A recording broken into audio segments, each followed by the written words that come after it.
রাজধানীর শহীদ মিনারে নৃশংস হত্যাকাণ্ডের শিকার হয়েছেন রাকিব নামে এক যুবক।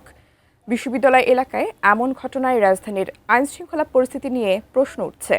এ ঘটনা নিয়ে এবার মুখ খুলেছেন জাতীয় নাগরিক পার্টির মুখ্য সমন্বয়ক নাসিরউদ্দিন পাটোয়ারী। বিস্তারিত জানাচ্ছেন ত্রিবেণী তনু।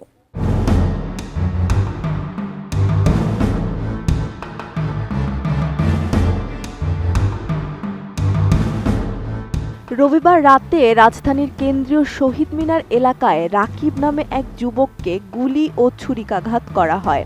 রাত 9:30টার দিকে গুরুতর আহত অবস্থায় তাকে উদ্ধার করে ঢাকা মেডিকেল কলেজের জরুরি বিভাগে নিয়ে গেলে ওয়ান স্টপ ইমার্জেন্সি সেন্টারে ভর্তি করা হয়। পরে সেখানে চিকিৎসাধীন অবস্থায় রাত 10:30টার দিকে তিনি মারা যান। রাকিবের মাথায় 1 রাউন্ড গুলি এবং পিঠের বাম ও ডান পাশে 2 রাউন্ড গুলির ক্ষতচিহ্ন রয়েছে। এছাড়া শরীরের 6-7 জায়গায় ধারালো অস্ত্রের আঘাতও রয়েছে। জানা যায় রাকিব একজন ভিডিও কন্টেন্ট ক্রিয়েটর এবং শেখ বোরহানউদ্দিন কলেজের ডিগ্রি 2য় বর্ষের শিক্ষার্থী।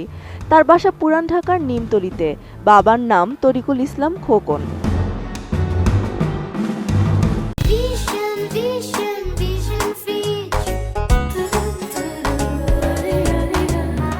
হাসপাতালে রাকিবের বন্ধুরা জানান, রাতে রাকিব সহ কয়েকজন বন্ধু শহীদ মিনারের পাশে চায়ের দোকানে চা খাচ্ছিলেন। এ সময় একজন যুবক তাকে ডেকে নিয়ে যায়। এর কিছুক্ষণ পর গুলির শব্দ পেয়ে শহীদ মিনারের উপর রক্তাক্ত অবস্থায় পড়ে থাকতে দেখা যায় রাকিবকে। এ ঘটনায় একজনকে আটক করে পুলিশ হেফাজতে নেওয়া হয়েছে। এদিকে ঢাকা বিশ্ববিদ্যালয় এলাকায় এমন ঘটনায় রাজধানীর আইনশৃঙ্খলা পরিস্থিতি নিয়ে প্রশ্ন উঠেছে। এ ঘটনায় ওই দিন রাত 12:15টার দিকে নিজের ফেসবুক আইডিতে স্ট্যাটাসে উদ্বেগ প্রকাশ করেন জাতীয় নাগরিক পার্টির মুখ্য সমন্বয়ক নাসিরউদ্দিন পাটোয়ারী। নাসিরউদ্দিন পাটোয়ারী লিখেন, আমাদের নির্বাচনী ইশতেহারে ছিল ঢাকা 8কে সবার জন্য একটি নিরাপদ নগরী হিসেবে গড়ে তোলা। কিন্তু দুঃখজনকভাবে সাম্প্রতিক সন্ত্রাসী ঘটনার কারণে আবারও একটি প্রাণ ঝরে গেল। এভাবে মানুষের জীবন অকাতরে চলে যাওয়া একটি সভ্য সমাজে গ্রহণযোগ্য নয়। তিনি আরও লিখেন, নাগরিকদের নিরাপদ জীবন নিশ্চিত করা সরকারের দায়িত্ব।